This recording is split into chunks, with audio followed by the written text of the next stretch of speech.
dialogue moving towards the realization of one nation in one Guyana. It's a platform that offers an all-inclusive discussion with the pros, the cons, the ones that is taken aside, and the ones that stand in the middle. Globuspan believes agreeing and disagreeing are part of the nation's building. She is a beauty, beautiful Guyana, with wonderful people all over this country. Globuspan believes every Guyanese voice is part of the nation's building.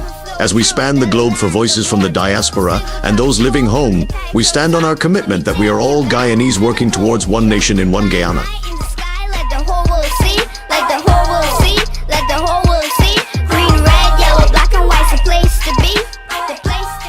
As the world turns on its axis bringing changes, we as Guyanese must adapt to those changes for a better Guyana for all. Globuspan stands on its axis with its belief that one nation, one Guyana, one destiny must include voices from all corners of Guyana. With many flavor, 6 different people blended together. Raise your flag high in unity, we're family with one destiny. Raise your flag high in unity. One. Good evening, everyone, and welcome to Globuspan Television here in New York. Tonight, I have for a guest Ambassador Shamir, the former Guyana ambassador to Kuwait. But before we get to him, I want to let you all know that at Globuspan Television is made possible by Mr. Noir Singh and by Ryan Gobin and Devin Bissoul, our 2 technical directors. Now, we are always fair and balanced in this network.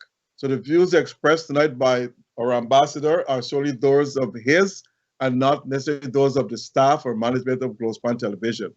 And we can be heard on YouTube and Facebook as well, and other social networks. We have a huge discussion tonight on the Middle East war, and it's something that should attract everyone's attention of what's going on.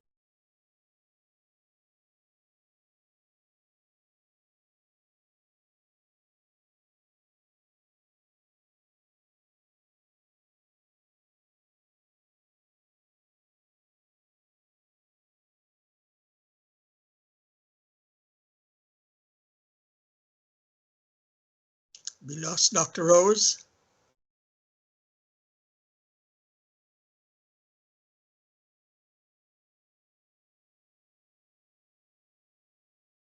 We Can't do lost something.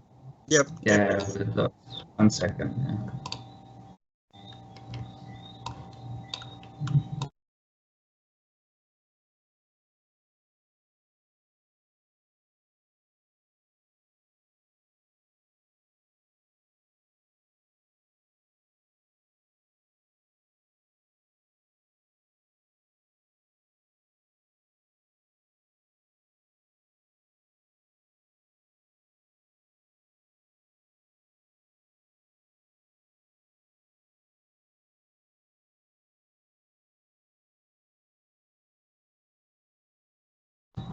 Believe you will rejoin just now.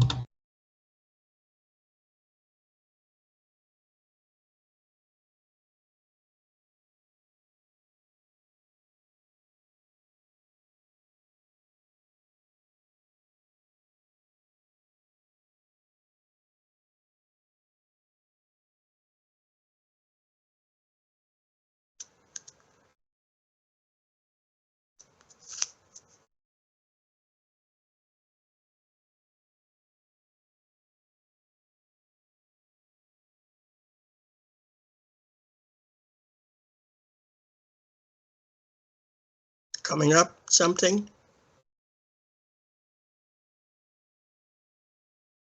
No, 1 second. Okay.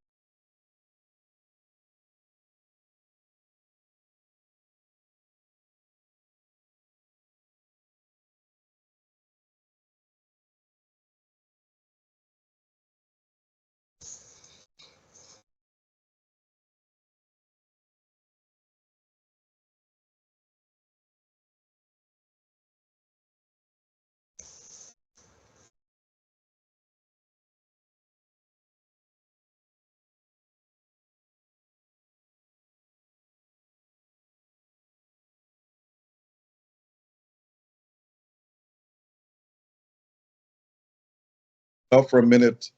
Yep, can hear you. Yes. Yes, Ambassador Shamir. My internet went off. The light just trickled. It went off for a minute and it came back on. Yeah. So as I said to you, you're the person who knows all about Middle East politics, diplomacy in the region, and about the Arab-Israeli war as it goes on now. So I'm saying to you, welcome to the program, Ambassador Shamir. Thank you very, very much, Professor Dr. Euclid. And greetings, namaste, and salams to hello. And special thanks to Nohar and to Ryan and to Devin and teams for this program. It's my delight, honor, and joy to be on this program tonight. Okay, thanks.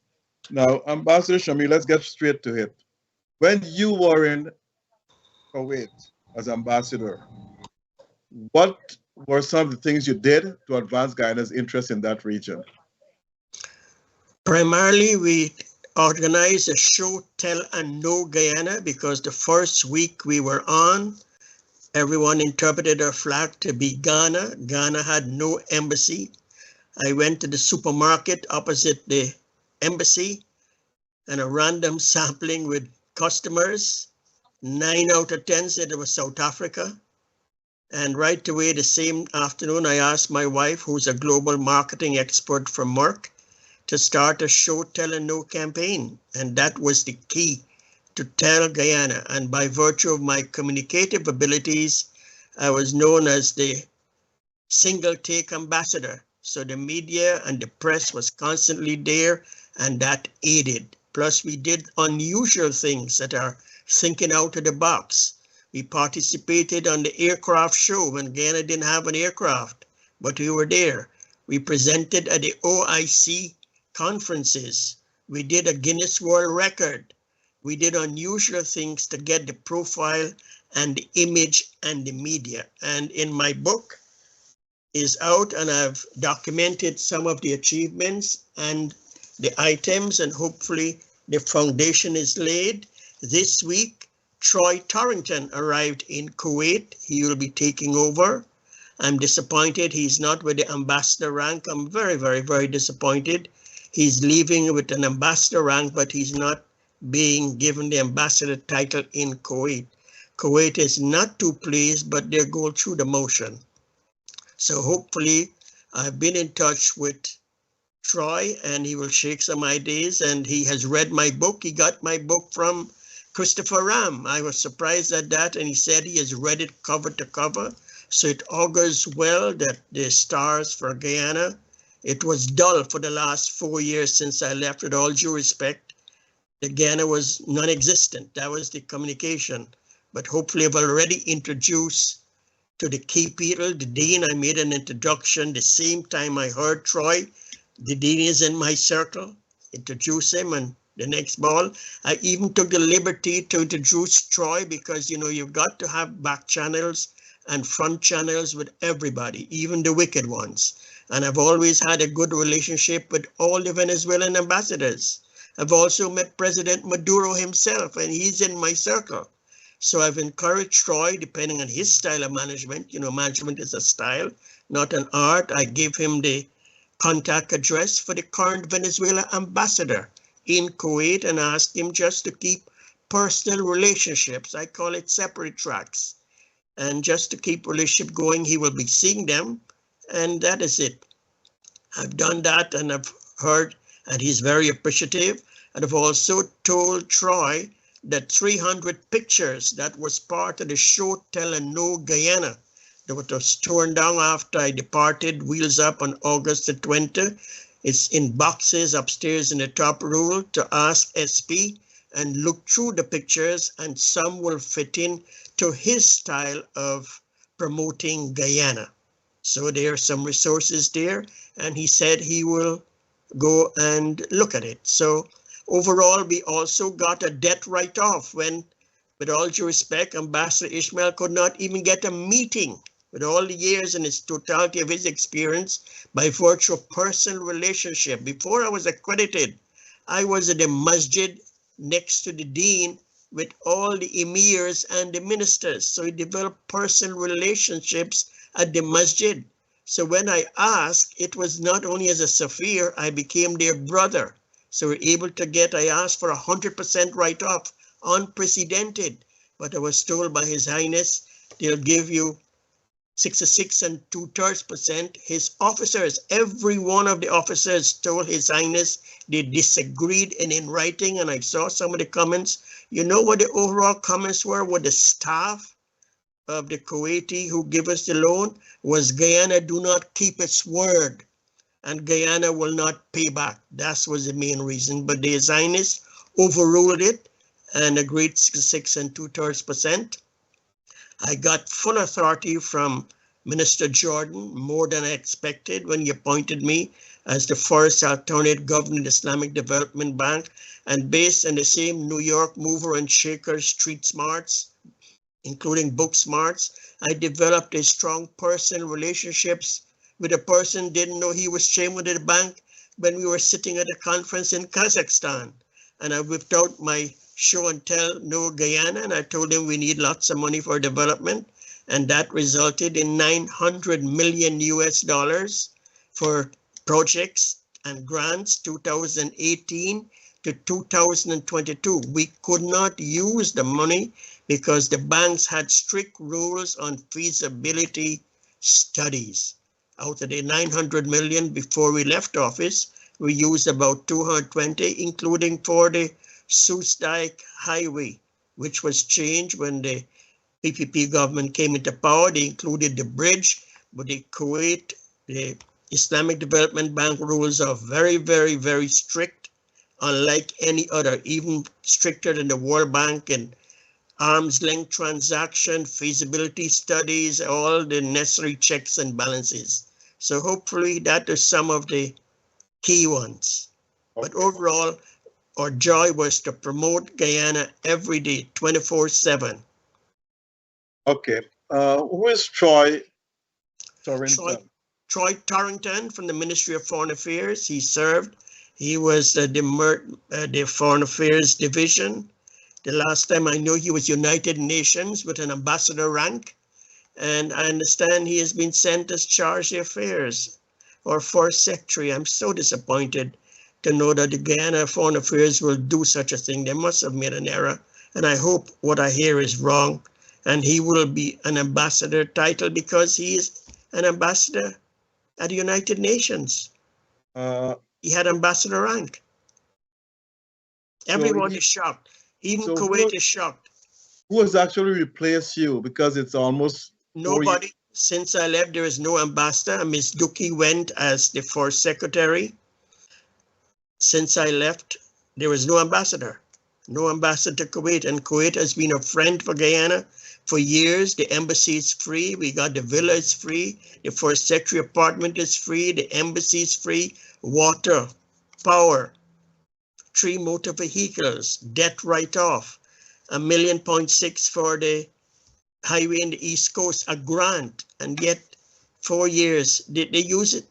Back channel is they cannot understand why Guyana is insulting them that way, especially President Jack Deere, who visited the Emir who has passed away, and he's known. So they're very, very disappointed. And I told him that between him and President Ali, those are the decision makers. They asked. I says, those are the top 2 decision makers, and the Minister of Foreign Affairs. Those are the top 3. They asked me to send back channel information. I said I did it 3 times, and after 3 times I stopped. I'm no longer going back channel because I get no response. Does Kuwait has an ambassador in Guyana?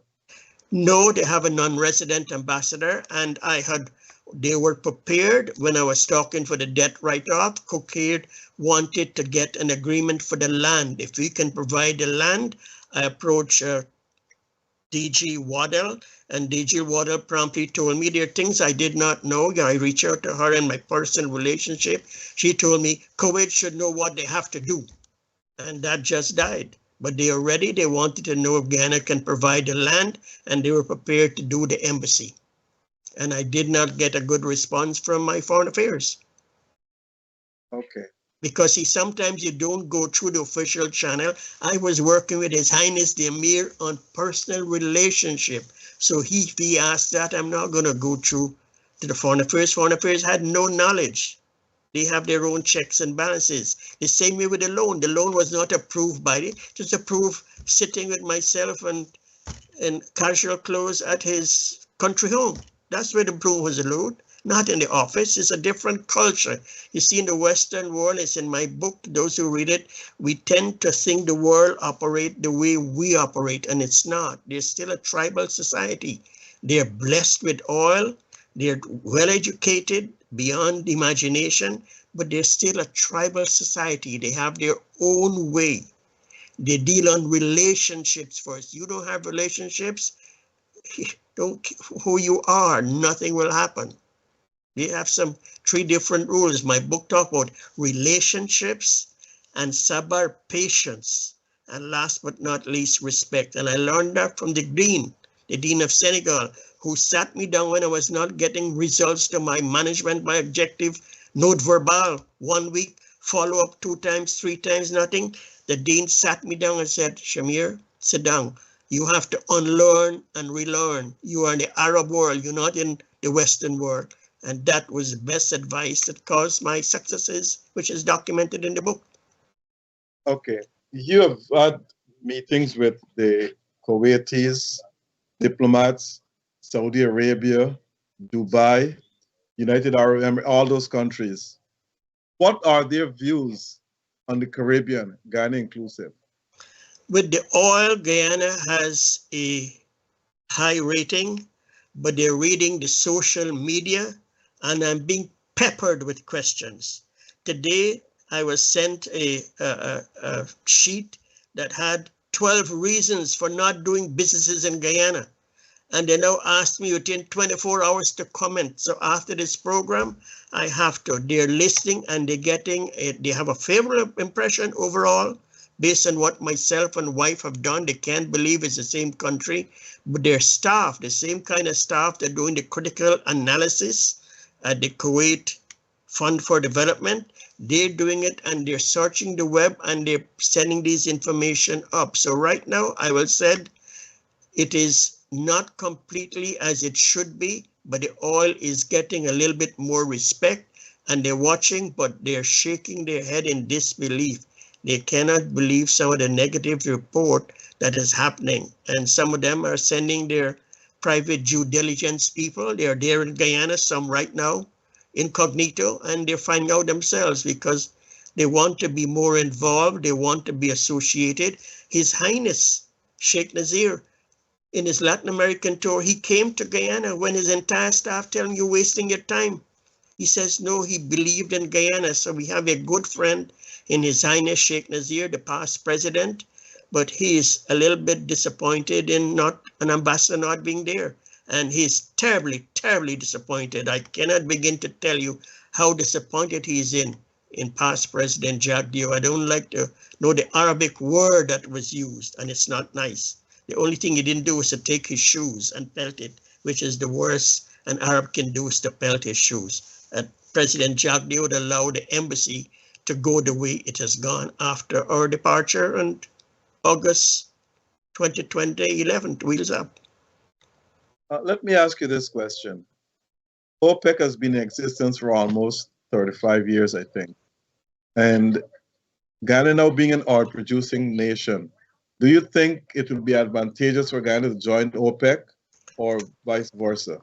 Kuwait Minister of Oil, who is one of the second person in the chapter in my book on personal commendation, was prepared and offered to sponsor Guyana to be a member with exemptions. I pleaded with him that we can't follow the same rules. We're developing nations. Kuwait was prepared to sponsor Guyana into OPEC, but with special conditions to give us a chance for development. I asked for 30 years. He says we're going to talk about it. Get your government. I did not get a response from my foreign affairs. I did not get a response from the 2 ministers I contacted in the AFC, and that dog didn't hunt. I even personally went to OPEC to get them to give me free help to do feasibility studies for them to accompany the Islamic Development Bank team. It was agreed, but like everything else, I'm not accredited to them, and accreditation is important.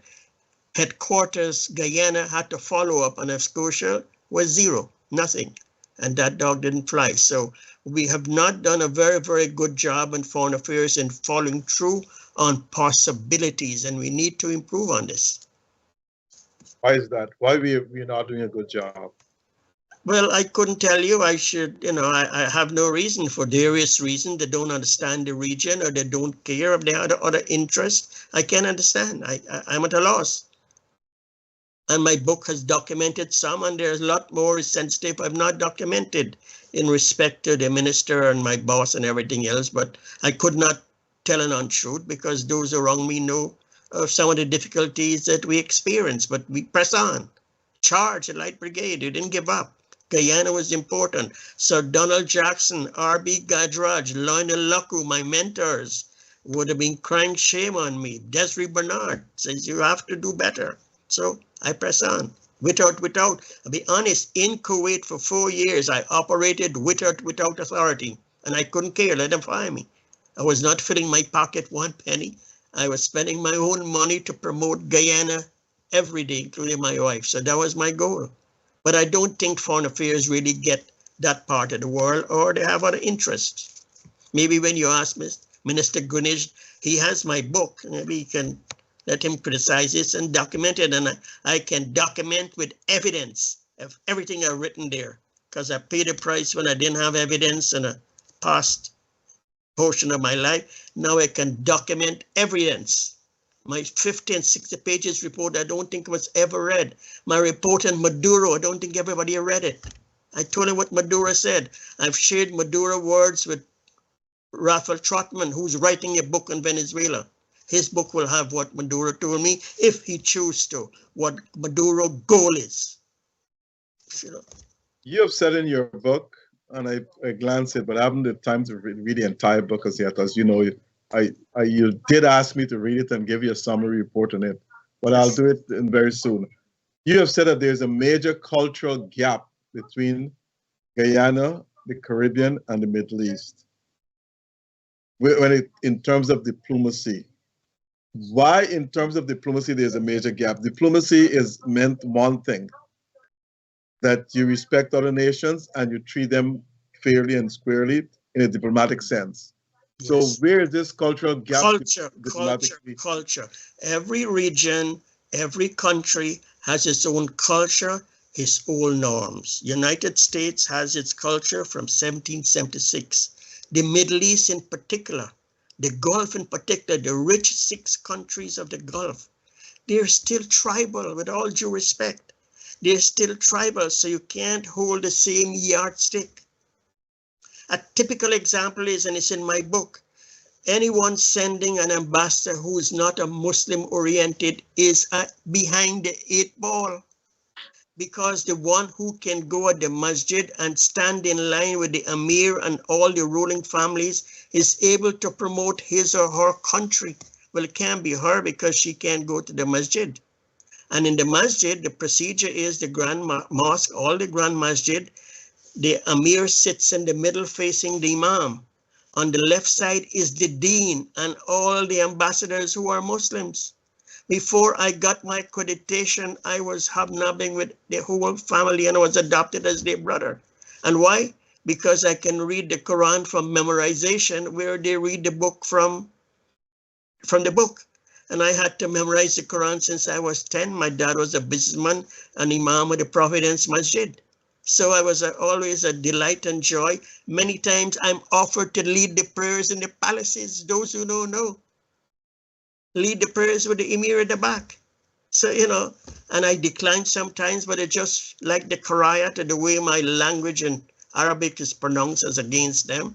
And they're simply amazed. And I told them, well, that's the best we could have done. We didn't have Arab teachers from the Middle East. So we did what we can based on our heritage and from our parents. So, and that is the main reason I will say, if you send ambassador to particularly the GCC, that's what I can speak of, you have an edge. You have an edge right away because he or she developed relationship, that key that is important from the masjid. And there's a different belief. You're less checked upon.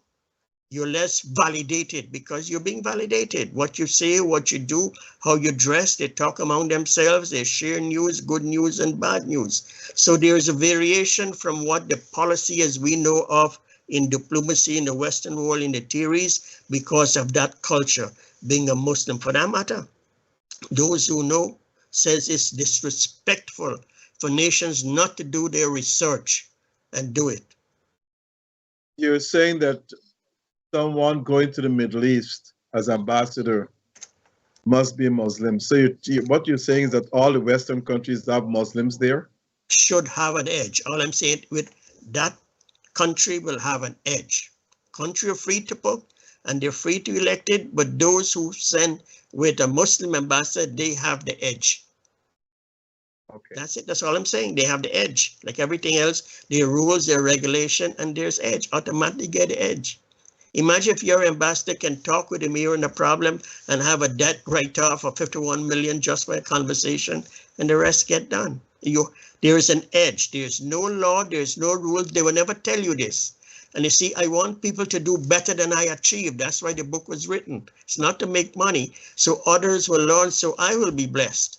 And I'm just sharing my takeaway. They'll never tell you this in diplomatic parlance. Everyone who said they will do the checks and balances but those who do, you have the edge. And they see it. They know. Those who don't know it. Malaysia will answer it. Turkey will tell you. They will tell you. When India sent a Muslim ambassador, was it completely different from when they sent a Hindu ambassador? I saw it. It's completely different. For that matter, one of my regrets was I couldn't get a mandir in Kuwait, which is over 1 million Hindus. And based on my personal relationship with the sheikhs, I made the recommendation. I was getting through. But then the ambassador term ended and they're very firm, and 3 years are ended. Indian ambassadors move on. And the succeeding ambassadors, they were high in the hog. Arrogance, they were stuck up, so I couldn't pursue it. And it's back again to the attitude and people. And that was one of my regrets, and I hope one day I still drop a hint occasionally, and they say they smile, in Allah's will. And I even had the area earmarked in Ahmadi, and the Sheikh of Ahmadi is in my book. His wife is my wife's best friend. So, so this personal relationship, but that was one of my biggest regret. I didn't get a mandir in Kuwait with over 1.3 million legal Indians, and about 500,000 illegal are in Kuwait. The Christian churches, 2, 3, but no Hindu mandir. Okay. Now, let's get to the Middle East and the war there now. Hamas attacked Israelis on October 9th last year, 2023. Now, would you agree that what it did was wrong? And having said that, why do you think they did it? Well, knowing fully well that Israel will retaliate. Yeah, it has to go back to the formation of the State of Israel from the United Nations. There was United Nations was for a two-state solution, an Arab and a Jewish. And the Jewish state is existent and the Arabs are fighting. They call themselves freedom fighters. No one of them says they're a terrorist. And they're using everything at their disposal. And they're no match, but they're trying. And they have smart people. They are very smart. They're not stupid. Particularly the Palestinians. They're between the Palestinians, Egyptian, and Jordan.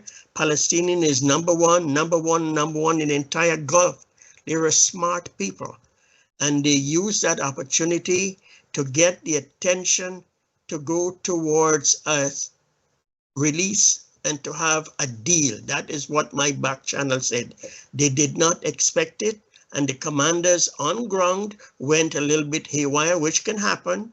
War have unintended consequences, and it got bigger than was intended. But that was not the plan. Because I asked, because how can you, which part of the Quran that I missed didn't have, you can kill these people, they're innocent. Go after the politicians. I said, the politicians are the one who are the problem, not the ordinary people, with all due respect. All nations, the politicians are the troublemakers, not the ordinary people. They're being led. And it says, Prof, you have a point. My nickname is a Prof. All around the world, my name, the global nickname is Prof. They know who Prof is. He said, Prof, we agree, but we didn't think like that. And that is part of it. Yes, they were not right. They were. But they see themselves as that the only chance they get for the freedom fighter because they were being, marginalized day in and day out. During Easter 2017, the Palestinian ambassador and his wife invited 3 ambassadors, Guyana, Germany, and Malta, to travel with him. We saw for ourselves the conditions. We saw stuff that are not reported, not seen, that are happening, and the conditions are not good. It is inhumane, it's intolerable. So it's their part of freedom fighting. And I'll be honest with you, irrespective of what the wife says, it's a movement. These wicked people, you call them Hamas, ISIS, even bin Laden is dead, but his movement is still alive in the area. The Western media do not carry it, but the movement is the people. 1 leader is dead, 10 leaders arrive. People get more angrier. Right now, they've become more angry, and my fear is that the escalation is going to a road of no return right this very week. After the missile went to Prime Minister Bibi Netanyahu's, an ordinary small missile, with all the technology to escape it, it got to his house.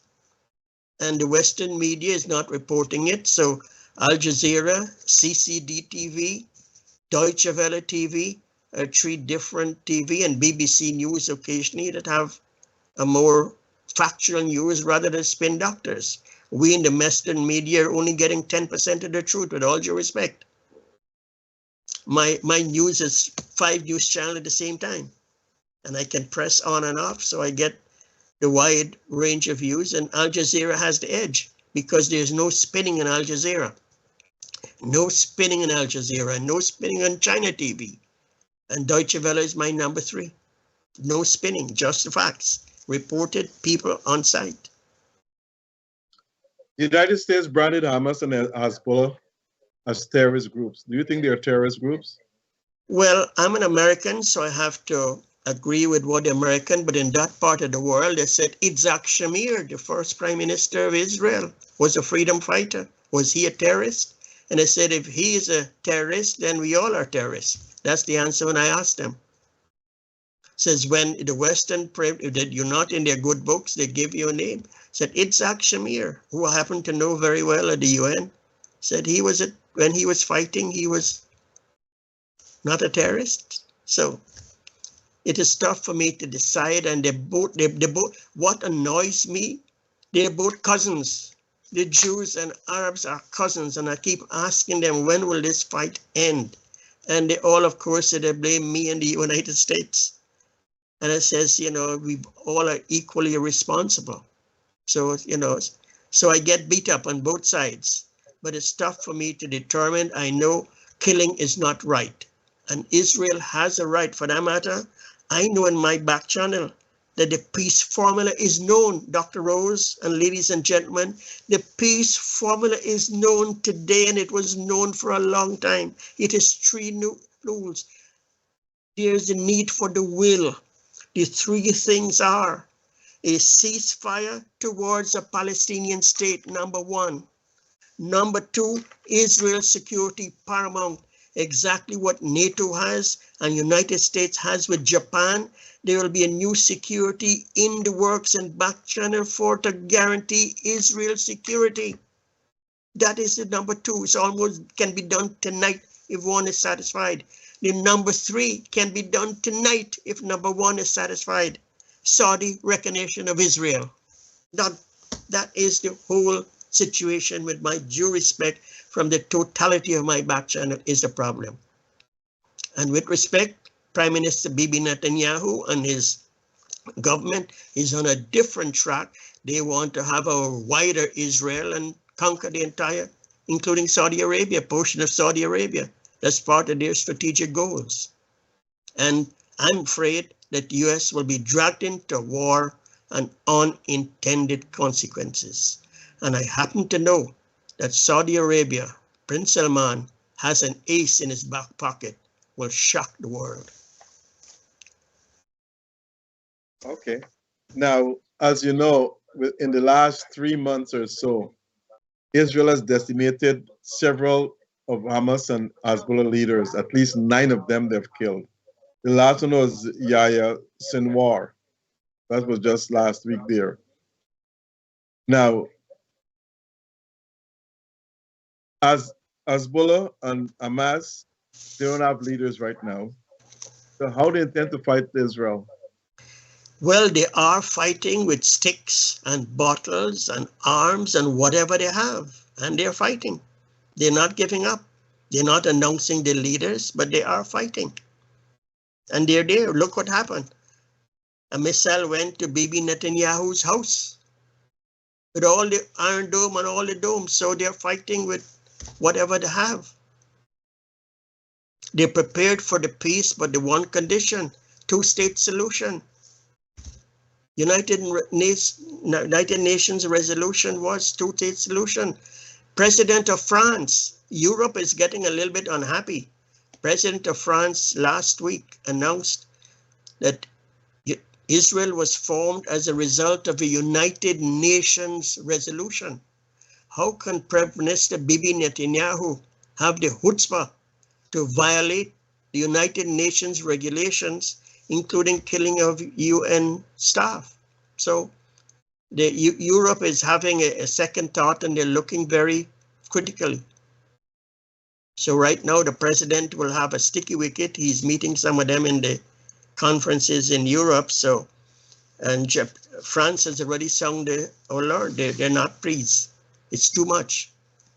Two-state solution and go towards it. And bottom line is that Bibi Netanyahu is trying to save himself. His term, he will not be elected, but he's finding ways and means to justify his presence, and he's known as a Teflon Bibi. So he's there. But because he has America's support without a defense agreement, he's banking on that, and he's going to drag America into a war. That's what it's looking like. Maybe, maybe not. Now, you saying the two-state solution, but even the Arabs are divided over that two-state solution. Israel and the Israelis are united. So if they're to have a two-state solution, how that will formulate in the Gaza area there? You can't have Hamas controlling the government. No.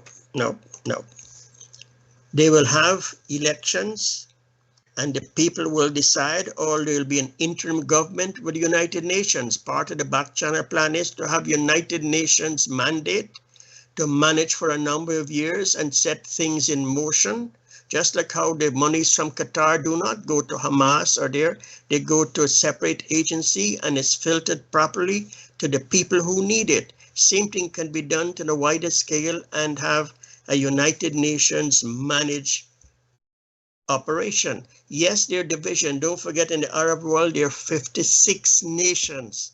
So 56 leaders are that nation. But between you and I, when Saudi Arabia speaks, the rest jump up.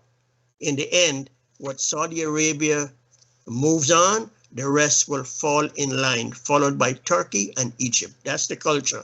But right now, they're all jumping and dancing around, yes. But in the end, when Saudi takes a stand, the rest will all follow, because King Salman and the Saudi Arabia is the grand pooper in that part of the world. Why the Arab states, Saudi Arabia included, allowing Iran to set up these militia groups in these countries, in Lebanon and in the Gaza? Why do you think that is happening? It all has to do with religion and the Sunni-Shia divide. And all religions, we have in the Christian religion, you have the various sects. Sunni Muslim believe in the Prophet Muhammad, and the Shia Muslim believe in Ali. And so that is part of the fermentation. And don't forget, the Iranian culture is a lot longer and sturdier and globaler than the Arab culture. And as a result, you have this clash of civilization within, and that has not helped. Don't forget, the Iranians are smart people too, very, very smart. That's how they were able to get into the nuclear world. Saudi Arabia can't even touch it. They are now getting help from a couple of countries within the Organization of Islamic Country who has it, and United States is going to help Saudi Arabia with nuclear like they did for Ghana, which is in my Village Voice article last week. So the world is changing for peaceful uses.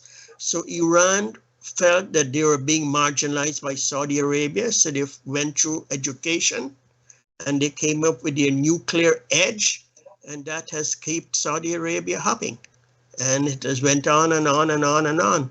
But Saudi Arabia is wealthier with oil. Iran has skills, they have knowledge, and they have.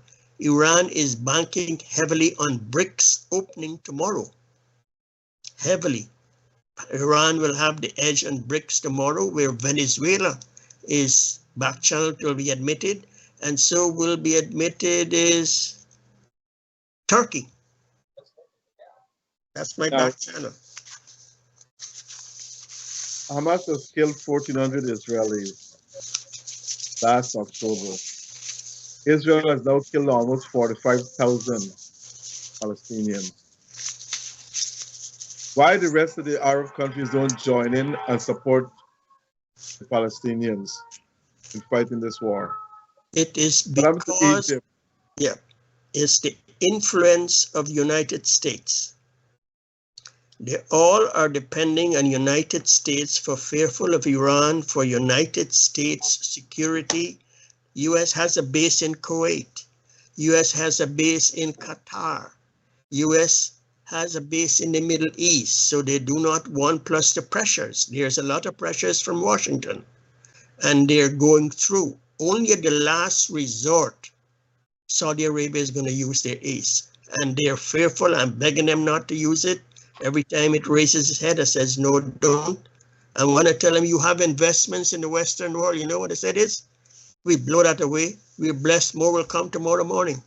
As a business person said, if you do to the Western world, your investments that you have, your massive investments will suffer. They said, yes, where that came from, their more will come tomorrow morning. But, you know, it's when they're pushed, when they feel pushed, and they're very, very disappointed that the US has not been a little bit more overhanded and get rein Bibi in. Bibi's taking advantage. Do you think this war will end soon? It all depends on, number one, the two-state solution. If not, it'll go on, it will spread. What the Western world do not know is that we have security agreements with Japan and NATO. Don't you think Iran has security agreements around the world that is not publicized? I'm only asking the question. I happen to know the answer, but just think about what I'm saying. US has security agreement with NATO and Japan. There's no security agreement with the United States and Israel. There's a backing. Iran has security agreements. They will not stand idle if US gets more involved. So it will spread. Who Jerusalem belongs to? The world. Jerusalem was to be an undivided capital, UN resolution, undivided capital, everybody, the whole world. I walked the steps of the Lord in Easter 2017. My wife is a Christian. I prayed at the Al-Aqsa Mosque, the third holiest mosque. I read the Hindu prayer, Om Shanti, Om Jai Jagadish Hare, from my Providence Matya. I had to memorize since I was 10. My father insisted.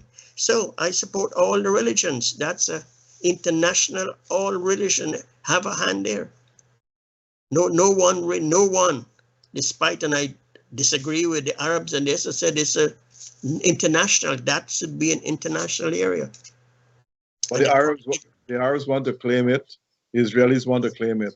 Yeah, but it won't happen in the end. And better judgment. You see, they're exercise jockey and race day jockey and everything else. You play that and see what coffin. Yes, in the end, that will be an international city, the whole world. Three major religions' roots are there. I walked the steps. I felt the energy. I saw it. It's there, evidence. Anybody whoever you are, you will feel the energy and the power of religion there. So no, that will never be on one side. No, no. In my opinion, no, I hope I never see that. That will not be right and not be fair. And I know Saudi Arabia will not countenance that back channel. They know that's not right. Even the prince who can be the next ruler, no, that will happen. But everybody they're making their comments and they're making the statements. In the end, that will be an undivided, open, and everybody will have access. And what will get the edge is the Coptic people, because they've been there for years, and I see their work, and I see them, and I even says, give them an edge, that Coptic group in that area, because they're literally the keepers. They clean the areas, and they have no trouble with anybody. They have easy access more than anyone else. Folks, don't go to place. Let me take this commercial break and to tell you about all from one supplier. You cannot, the people in Queens and beyond can get all the West Indian food and groceries from all from one supplier. You can get your curries, you can get your roti, you can get your fish, you can get your meat. You can use the credit card, ETB card, debit card, whatever card you want to use. And you can get all those things delivered directly to your home. All from one supply will deliver all your goods at home, all your meat, everything to your home. The number to call is 718-551-3292. 718-551-3292. All from one supply. You can go to allfromonesupply.com and place your order there online, and everything will be delivered to your home. Not to mention that Globespan Travel Agency has been in operation for the past 30 years, and they have booked people from continent to continent in any part of the world. They have upcoming tours to Dubai, India, South Africa, and Norway. So there's your chance of getting to know those countries by going to them through Globespan Television. It has offices here in New York, Rosalton on the Quarantine, and Val Park in Guyana, and Shagunas in Trinidad and Tobago. The number to call is 718-845-0437. 718-845-0437. Travel-Span Agency for all your booking needs, for all your traveling needs. Call this number now, and they will book you to any destination you wish to go to. Thank you, Dr. Rose, for that. Travel-Span did book my trip to go to Kuwait in August 2016, and I do get the deliveries in North Carolina from the store once a month, one delivery. Okay, that's very good. Oh, they deliver all the way to North Carolina? Yes, once a month, wow. Yes, and it comes refrigerated, packed, and everything. My dal puri, my roti, my curry, my pepper pot. Yes. Wow. They deliver. Yep. That's good news. Very good news. And on Tuesdays and Wednesdays are refrigerated items. There's a system. They have a system well worked out. Good. Thanks for telling me that. This is a picture of my visit, just show and tell. As nice words are true, but this is a picture of me in the Holy Land. And this is a picture of myself and wife at the Western Wall. Okay. That's good. So you have been there. Now, the big question is the war in Gaza and in Lebanon.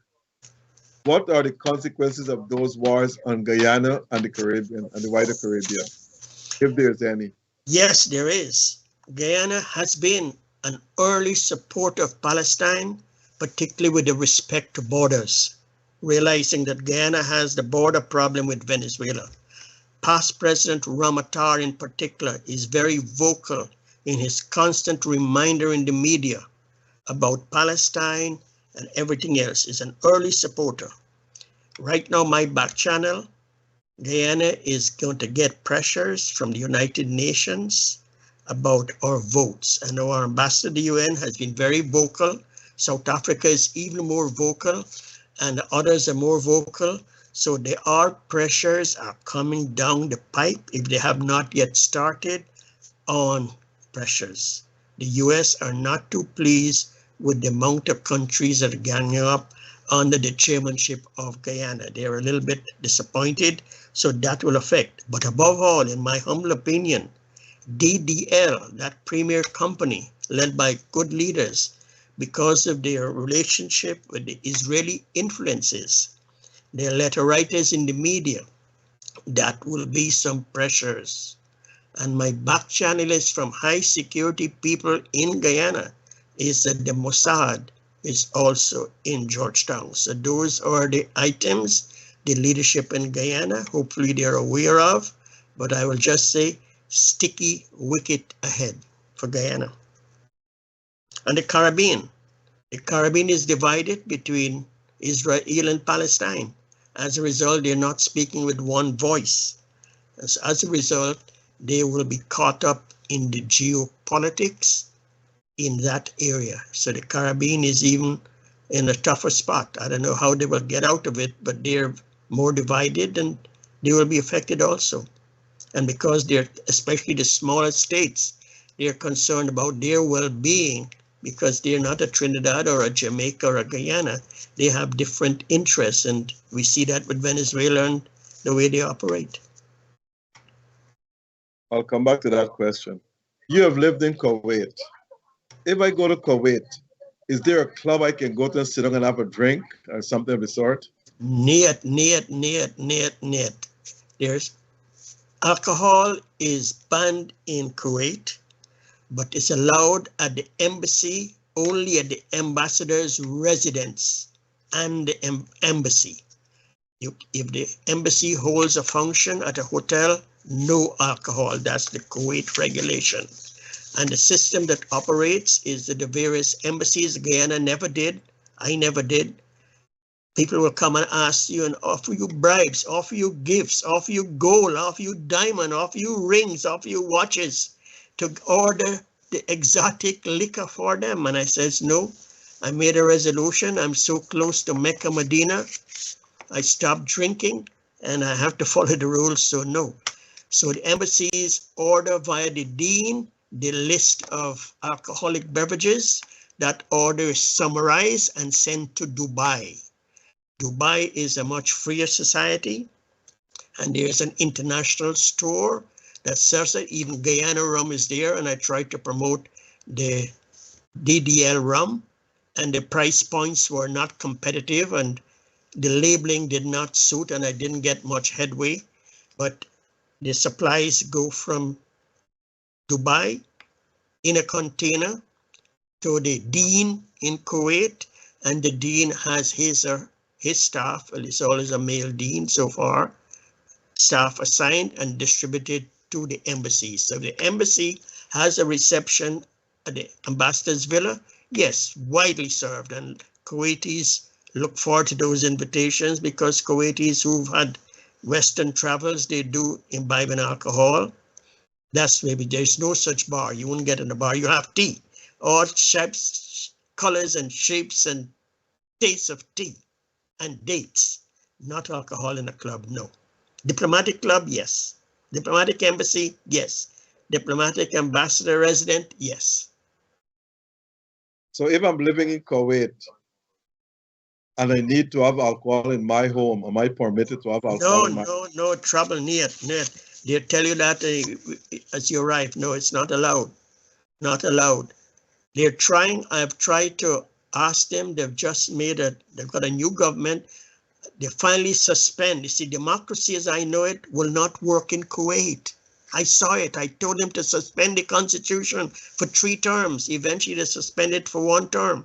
There's no government. The parliament has been suspended because the rivalries and the Muslim Brotherhood influences and the other forces that create different troubles for it. So democracy as practiced in the West is failed in Kuwait. Has not worked with all the efforts of the United States. And so they've suspended the parliament and they're now managing it. And they had a development plan for the next 25 years, long-term plan that's agreeable for the cities and the development.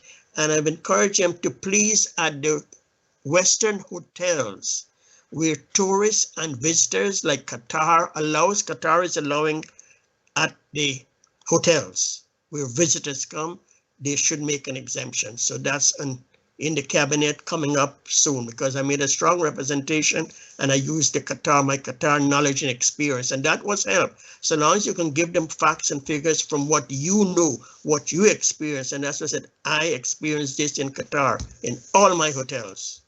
And they did not know, because see, some of the stuff they don't talk among themselves, and some things, this is one of the item, is very, very sensitive, more sensitive in Saudi Arabia. So the Kuwaitis don't drink liquor at all. They're not supposed to officially in public, but in private they do, because they bribe. There was one embassy, I know, one ambassador. He made 50 times his salary in taking bribes to get alcohol for the Kuwaitis. For a bottle that will cost $100, he will charge him $500, and $500 is petty cash. And he minted money. When his government wanted to change him because of financial condition, the government had no knowledge what he was doing. They begged the government to stay on at half the salary because he was minting money on the side selling alcohol. This is the downside of society and wicked people that go and take it. I've never told this to anybody, but those who know. And I know the people, I know them very well. So yes, they buy. Even, I have to tell you, even ruling families have come to me. And I have to be honest, I cannot pull a fast one. Ruling families have come to me, Safir, that's the word for ambassador. We need, I says, Your Highness, Your Excellency, Allah is watching me. As long as I tell them that, they stop. They come and they ask. And they do that to other embassies. And if other embassies, want to get in their good books, they will tolerate. So they do get, but they do it very, very privately. Are Kuwaitis allowed to marry outside of their tribe or outside of their? Yes, they have. And that's part of the problem with the Muslim Brotherhood in particular from Egypt. That is part of the influence, and they're mad and they want immediate citizenship. They don't want to follow the rules and regulations of the waiting. And some of them even married some of them even married the royal families, members of the royal families, and they want special exemption. And when they become MPs, the first thing they want is jobs to be an ambassador or a minister for their families. And when the minister doesn't give him or her, they challenge the minister in parliament and ridicule and abuse him, and the minister resigns and the government falls. That has happened in 4 years, 7 times. Can someone from the United States go to Kuwait? And if they want to work, what are the normal procedures? Well, you apply for a work permit, and if you have the skills, and they do need skills, you can apply online. There's a manpower agency. They're there, and you can apply. You have skills. A lot of Guyanese. I have signed passports renewal for 327 Guyanese in that neck of the woods. From Kuwait, yes, in the oil and gas center. I mentioned somewhere to somebody. There's a lot of Guyanese in the oil, gas, upstream and downstream center, but they're not going to come for the peanuts Guyanese salary. They're expats earning big dollars. Even at the Kuwait Petroleum Company, they're Guyanese working there.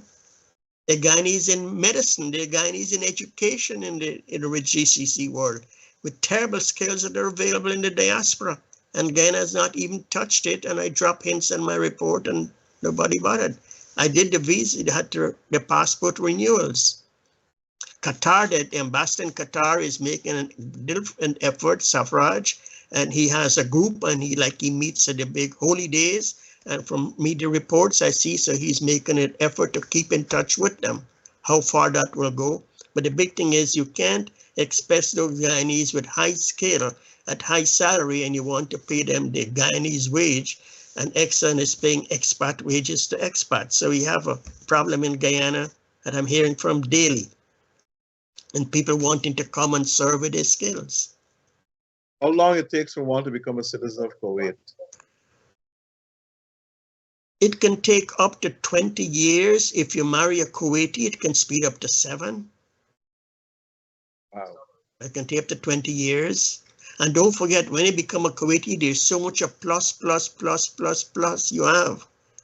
And as a result, the Kuwaitis are for Kuwaitis. And don't forget, they have more than half the population are expats. I know. What are some of the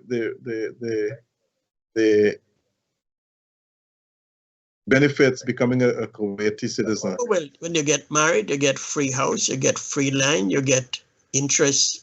Interest is frowned upon in the Islamic world. So you get loan, you get supermarket, you pay 50% of the grocery what everybody pays. There are many subsidies. The oil revenues, you get oil revenues in your bank account transferred. Children, every child is getting allowances. You get almost $30,000 or $40,000, you know, is there. Because Kuwait operates, the Kuwait oil is for Kuwaiti. That's their system. It was a blessing not to the leader or the sheikh or the al-Sabah. It's for the people, so all Kuwaitis. So that's why they guard their citizenship very, very carefully. And that's why the tribe stays together. Apart from oil, what else Kuwait is known for? Other than oil, that's all they're known for. They have the potential to do a lot more stuff if the Chinese are helping them with hydropower and energy, and they're doing desalination plants for water, and they're doing drip farming. They have the potential, but Kuwaitis are stinkingly rich. They're all multimillionaires, and multimillionaires by themselves, they lived a good life in Switzerland, in Paris. Not many of them are hardworking. I will say a handful of them are the entrepreneurial type, the Bill Gates type, the Warren Buffett type. They're not. They have the good life. They have the riches. They're there. They're not hungry for money. They're not hungry for wealth. They share the wealth. They do what they do. So as a result, the businesses have not had so much more influence. I'm encouraging to encourage tourism because they have a unique product and you use style, good or bad. You're able to entertain it, but it's a slow process. It doesn't, the wheels grind very, very, very slowly. My book in English is not available in Kuwait because the Kuwait rules and regulation, I did not know that till I was ready to have my book. So my wife had to end up printing 500 copies of her book by a printing press in Kuwait and distribute it to the ruling families and all our friends. My book could not because they have rules and regulation. Even with my relationship with the ruling families, I reach out to 7 of them, not one answered. And I get the easy lesson, good for a dunce. You have to know when to press and ease because they have controls, right or wrong. They have been bad books before. My book is not bad. I offered for them to test it, read it. Nothing happened, and it's almost over a year and no response. So that gives you a little personal example of that. Me at my level, at the highest level of society, and I'm their brother, and I can't get my book. I have people buying it from India, they buy it from Pakistan, they buy it from India, they buy it from Dubai, they're getting from the United States. But they can't get it in Kuwait, and I did not print, I refused to print it in Kuwait, so I want to let them know that's not right. They have to find a ways to find a mechanism that not all books are bad. Some books, greater knowledge. My book is promoting their culture and explaining to the Western world. And I do not do what my wife did. Marianne is a different person and she printed the books and distributed herself free of charge. Are there any trade between Kuwait and the Caribbean or the Middle East and the Caribbean? I tried to get Amy's coffee badly because Amy coffee was a hit every time at the embassy, and I tried, but the packaging it came by virtue of the shipping and the cost, and when you line it up against the competition, they're not tasting the coffee, the packaging, nobody's buying it. So I tried with coffee, I tried with wood, but because of the extensive heat, the wood is not standing up. Maybe the wood has to be specially treated. And in Guyana, when I was there, nobody wants to take on to do something else. They want to give you what they have and they don't take you on. That's fine. So I tried with wood, but because of the temperature, that dog didn't fly. But I'm certain greenheart can be treated with all the different procedures and process available. It can because greenheart is distinguishable. And India does a lot of wood and carving, and Kuwait pays high dollar for it. So I think that it can still be pursued with a more hungrier business people from the Guyana end to find the accommodation too. And Now, that coffee can make a hit. That coffee is everyone, even experts of coffee said They like that coffee. So eventually I bought it out of our money. My wife bought it and we give it away as gifts, and we had it as the embassy as our greeting for Guyana show, tell, and know. Now, the Kuwaitis, they eat rice. Yes, a lot. Oh my Lord, every meal is a rice. And They I import it tried from they import it from India. India and Vietnam and Philippines and Indonesia. Yep.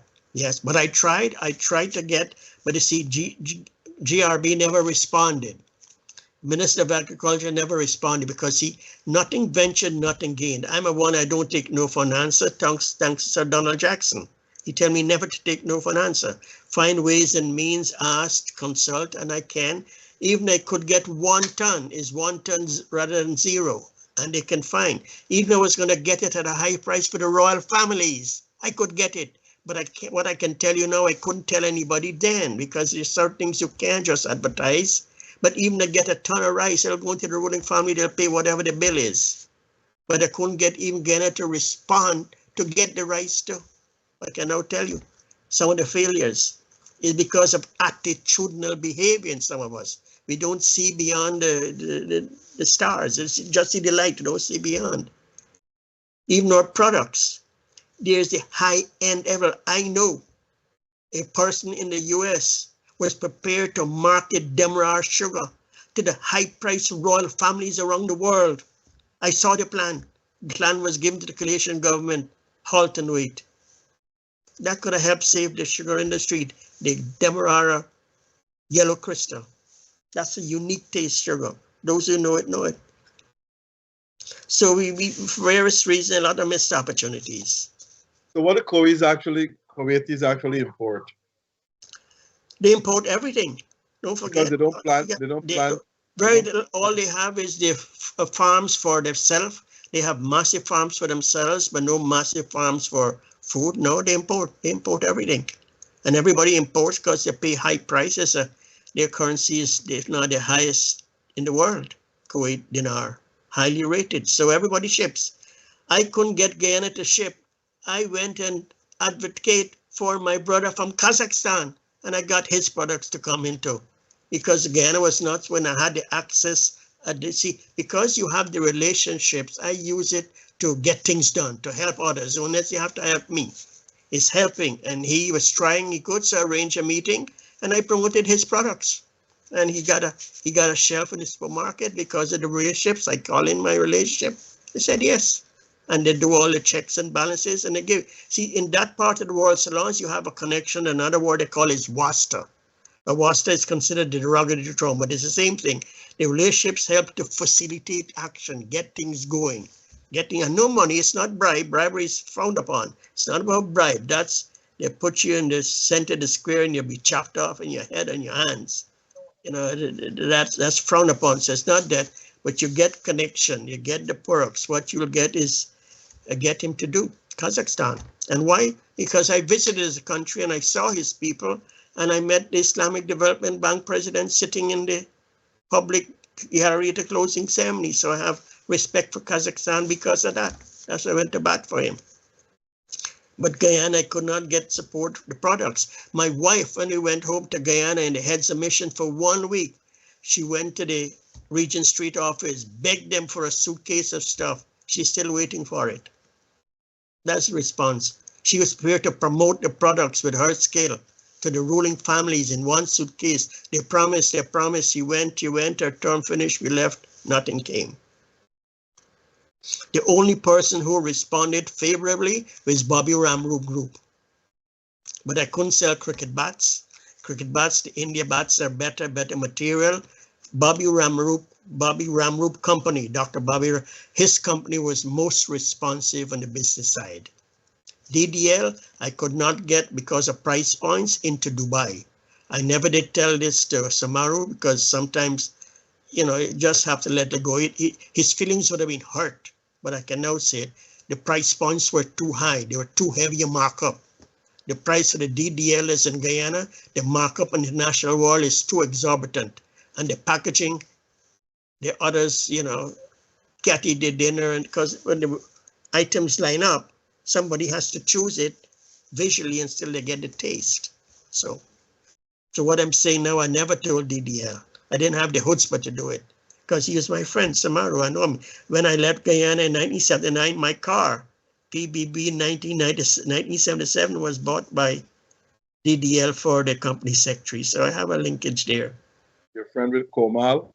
Yep. You know, Kamal, when he was corporate secretary, he got my last car before I left there.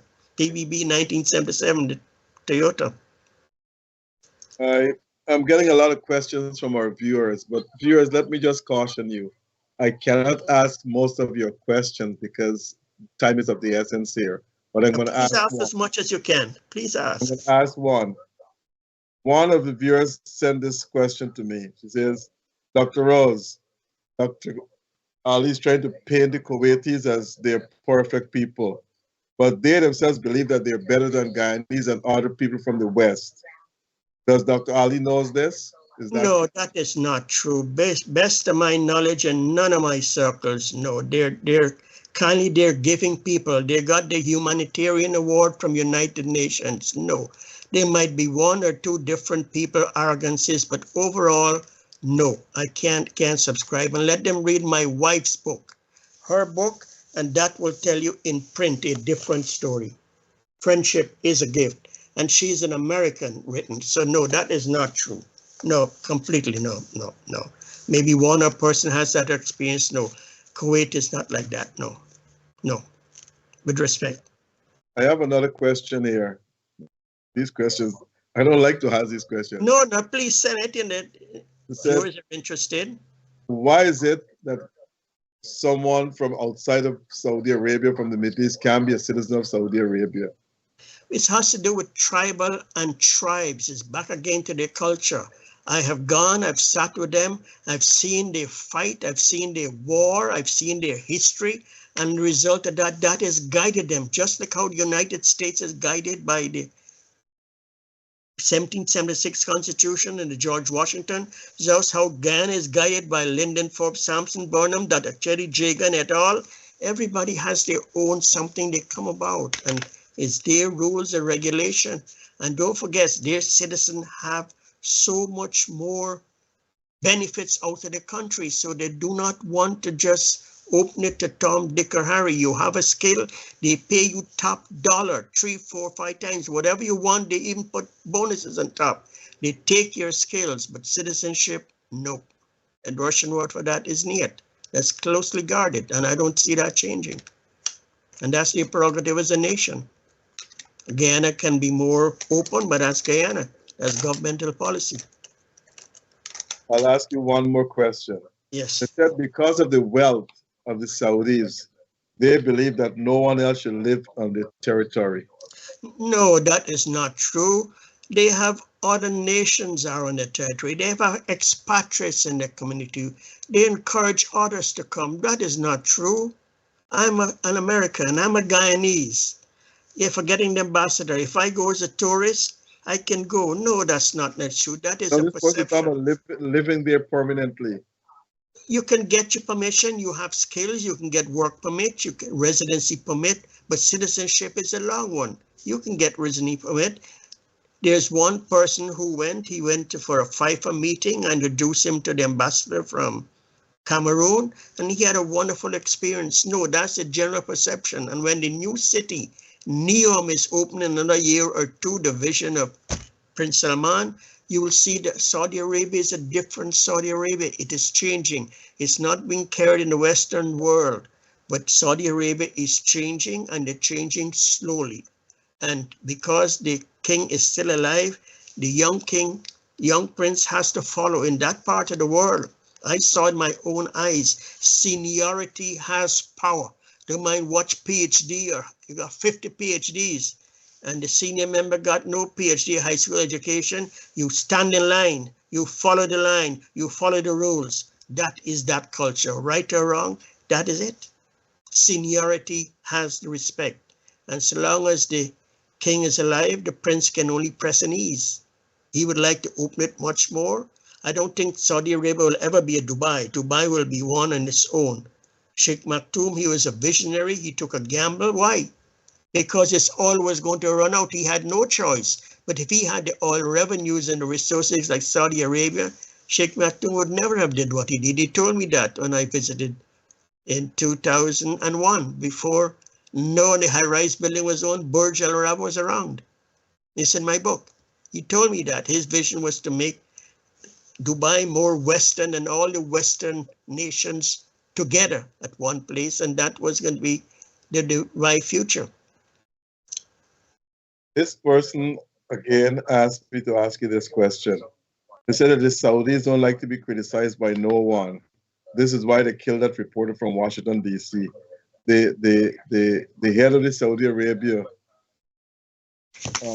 King Faoud, not King Faoud, King, the young one there, what's his name? Salah, the young head, the young prince there.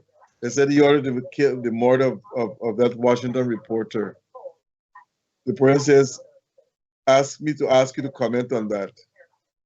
Does that deserve a comment? Lord says, let he who is without doubt cast the first stone. That person, whichever country he's from, has his country done anything wrong?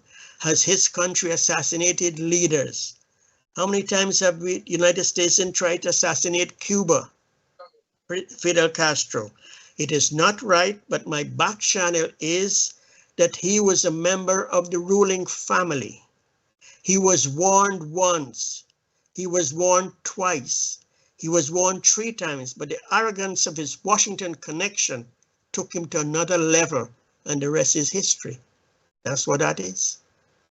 We have to know, we have to bat in our crease. You can't be driving a Volkswagen and think you're driving a Mercedes. There's 2 different vehicles. One is a high performance, and one is to get you from point A to point B, and this happens in every part of your life.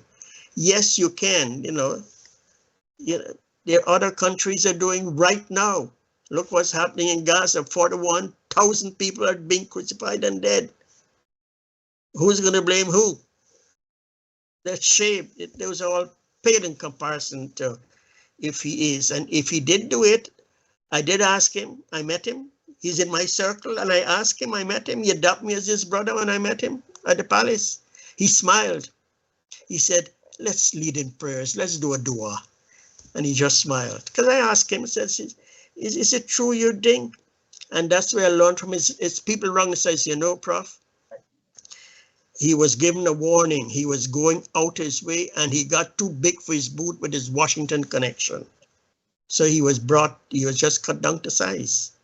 I don't know who did it, but that was one of the aides said. And, those are the facts that are known, is what happened. But he went beyond, and he became pro.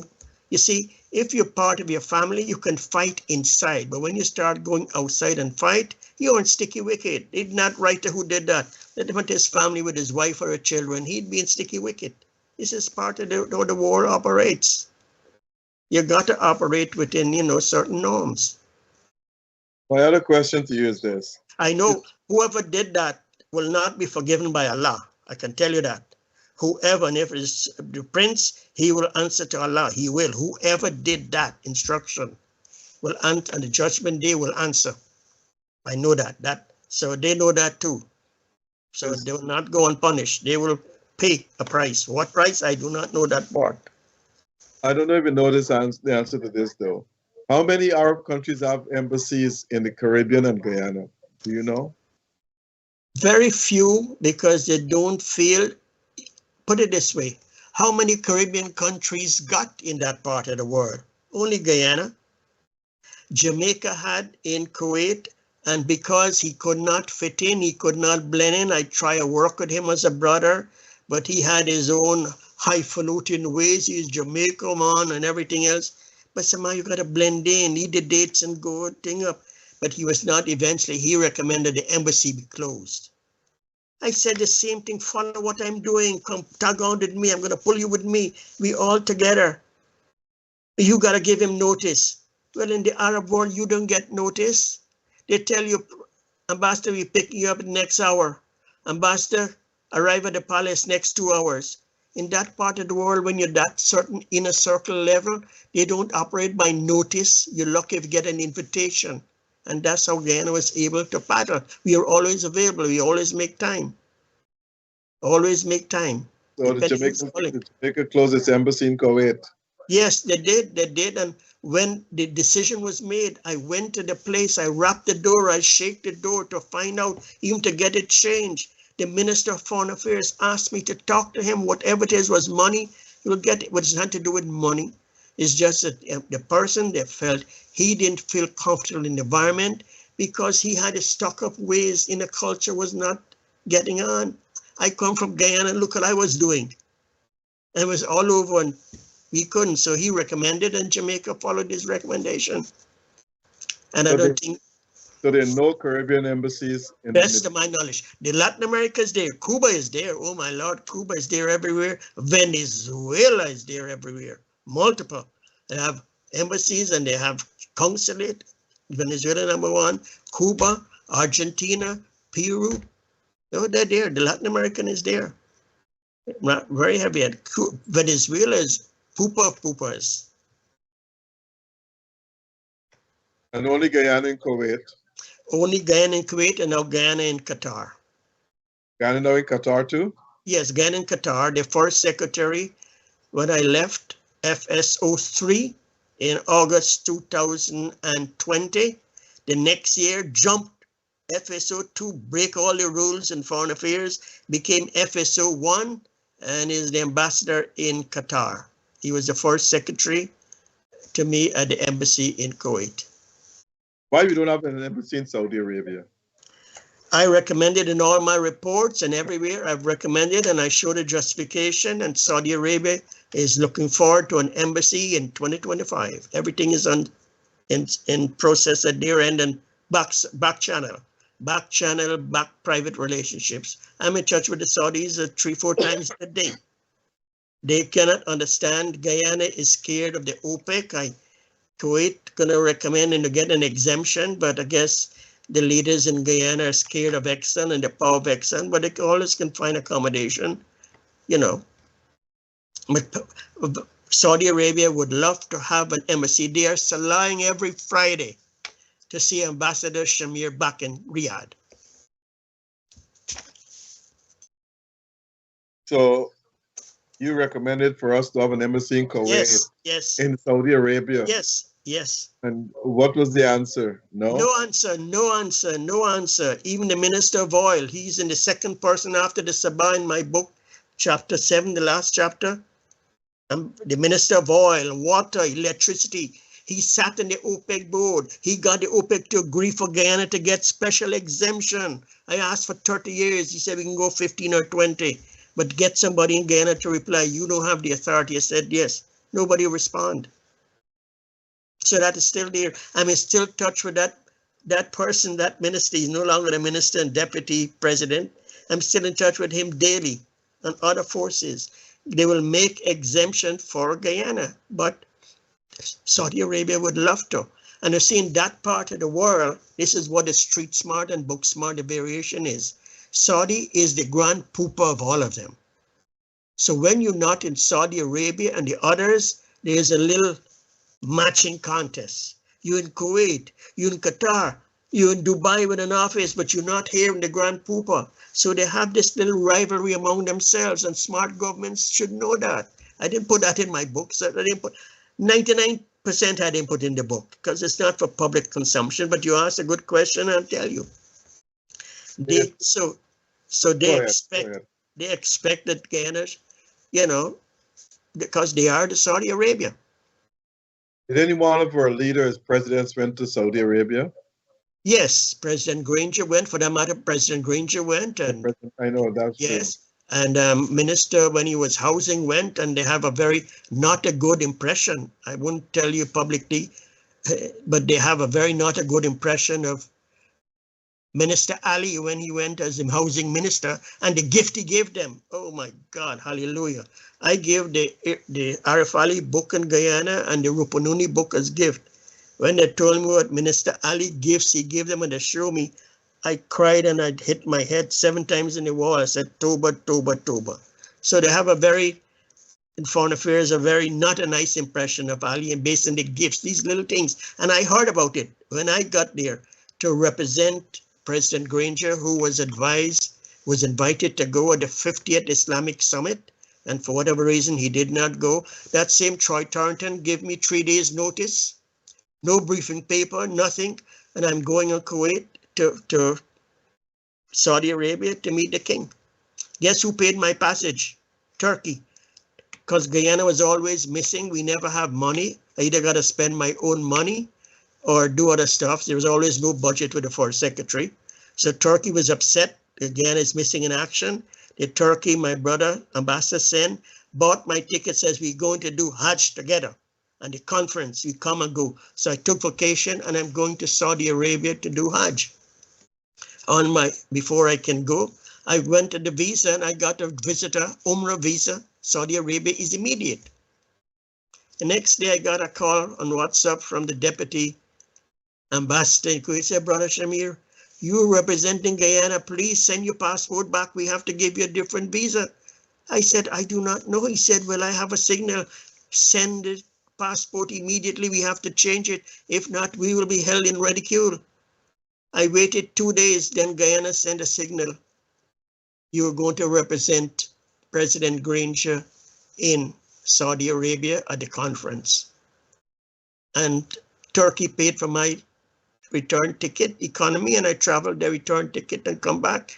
Saudi insisted I should not come back, but said I cannot be a Nima Karam, ungrateful to my brother from Turkey. This is a ticket he gave me. And I came back in this ticket. They were upset I didn't take the first class ticket. I says, no, I'll go back in the ticket I came with. So Turkey has been very close to Guyana for a number of reasons. We are always missing at all the OIC meetings, and Turkey insisted Guyana should be there and have our presence counted and be recognized. So since you left as ambassador, does Guyana relationship improved with Kuwait? I will say no, it's in the thing, because the lady they sent, first of all, with all due respect, she turned up with short sleeve dress at all the function. That's a conservative society. Somebody's supposed to brief them from foreign affairs. You can't send you showing your sleeveless and your mini skirt and you're going. I even got the pictures. They send me the pictures, says, oh my Lord, I didn't train her. She was with the Ambassador Bhutan reception. And right away that set the tone. She was the word I used, person non grata, sidebars. That simple act of turning up that way. Yes, she's active in a ladies group, but come on, you're representing Guyana. And I guess she has her connection with the family and everybody else. So you asked me the question, I tell you. So the answer was no. And plus all that was Guyana was built up, went to zero. You know, hoping that Troy will resurrect it. That's the word. Resurrection will come because and now a male person is there. So it was in the pits. Or the pits. I tell you an experience. My wife printed 500 of her books. And she said for courtesy, diplomacy, she sent a copy to the embassy. Knowing Marianne, she's a street march. She don't consult me. She does her own stuff. We have 3 lives, her life, my life, and our life. She went to the Foreign Affairs Embassy website and saw that Ms. Duki is the first secretary. Marianne sent her envelope to the first secretary, Ms. Duki, at the embassy. Do you know the embassy refused to accept that envelope with a free book because it was not properly addressed? Hafiz, the printer, left the book at the door of the embassy. That's the attitude Guyana has in. And Hafiz was so instrumental to Guyana's success in so many ways, including the massive Kaichur mural, all the fancy show and tell stuff. It's Al-Hafiz. That's how Ms. Duki and the staff. I told that to Troy, and Troy was going to see whether he has that book. I told him that last night. So that's the kind of attitude Guyana has. What about Guyana's relationship with Qatar? It's a little bit better because they're starting new, and Safraj, he has learned the tricks of the trade and he copied some of the stuffs and he improved on some because certainly he seemed to have the budget. Even the sign I have when you come into the Guyana embassy in Kuwait, there's like Broadway, a running welcome sign. All the ambassadors, when they come, they love to see their name in print and have the flag around, and they all will go to celebrate. He was able to do. I went to Qatar, December, and I saw he improved with a better quality of sign.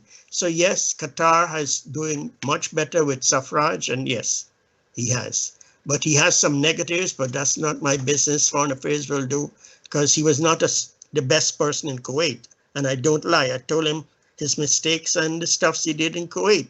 The Guinness World Record car that we got, he ordered the car to be taken back and stripped of all the signs. And that was a car to be at the Kuwait exclusive ruling family museum. It was a plate 3 car, value $100, got into a crash that nearly killed Sarfraz himself. Eventually, arrogance, pulling down, one government leaves, pull that down. They keep Kuwait clean, the recycling program the Kuwait embassy had, that the nation of Kuwait followed after Guyana. After we left, it was scrapped. 300 pictures on the wall show, tell, and know, the museum celebrating Kuwait heritage, all tear down. So Kuwait and the ambassadors who are around know that Guyana was changed, and so that would not be nice. It's in my book, nothing to hide. It's in my report to Foreign Affairs. Ambassador Shamir, the time went by so fast. I can't believe an hour and a half passed so fast. But I'll give you a chance to issue some closing comments. My comments is there's enough in this world for everyone's need. The Almighty, whoever God is, He has provided for us. And I pray and my salah every day, every moment, as there'd be greater peace in the world, that leaders find the inspiration and the guide to realize that in the end, we all will leave with nothing. We came with nothing, and we're going with nothing. And that goes for all leaders all over the world. And we have to be better servant leaders. We have to take care of our brothers and sisters. We have to take care, we have to be a helper. And it can be done, it's doable, but you need the will. But sometimes we get caught in the fast track world, and I did know what that can be. I got fast track in the fast track world, in the fashion world, and you can get in your head in the clouds and you forget reality. So my encouragement that we all can individually and collectively be better ourselves leaders, remembering nothing is going with us, nothing. And if we remember that, and tomorrow morning we can be somewhere else in the greater beyond in His Almighty's graces. So that's my wish and hope for all, including myself. Well said. So we have come to the end of the program. I want to thank Ambassador Shamir for enlightening us on a lot of things in the Middle East. And I personally think that he's a very good expert on Middle East politics and should be involved not only in Ghana, but to help the Caribbean, because we can gain a lot from the Middle East of itself if we try to establish good relationship with those countries in aid and so forth. I also want to thank our sponsors and our listeners for tonight's program. Without you, this program would not have been available. And to Noor Singh and Ryan Gobin and Devin Bissoon, thanks again to our two technical directors, and thanks to all those who tune in. I want to let you all know that this is my book. You can go to Globespan, you can go to Amazon and get a copy. It's only $39.95. And because it will be coming in hard copy, hardcover later on in the year, I think by the end of November, and that sale will be much more expensive, that price. So you can get it now for $39.95. It's called A Race to the Finish Line, the election of Barack Hussein Obama as the first Black president of the United States. So you can get a copy at Amazon. Thanks again, Ambassador Shamir, and you have been, I tell you, I've learned a lot from you, and I'm hoping that I'll get you back on this program as soon as possible.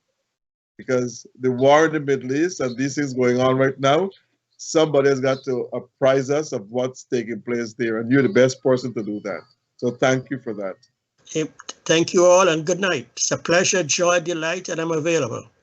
Good. We're going to get off the air just now, and